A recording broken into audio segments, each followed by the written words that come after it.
دجاج. الأردن أكثر بلد بتاكل دجاج، ولأول مرة دجاج على الطريقة الإيطالية، وبتيجي لودد وبأصناف كثير من اختياركم. وأنا اخترت دجاج مع البيستو الإيطالي. الدجاجة تنقسم من النص، بعد هيك بنحط البيستو وبتتزين.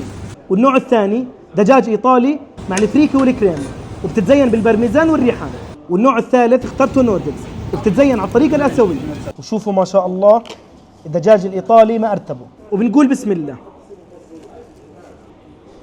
من ألذ أنواع الدجاج اللي عن جد راح تجربوها، من جوا طرية ومن برا مقرمشة. والدجاج الإيطالي مع البيستو خيال، الطعم عن جد خيال.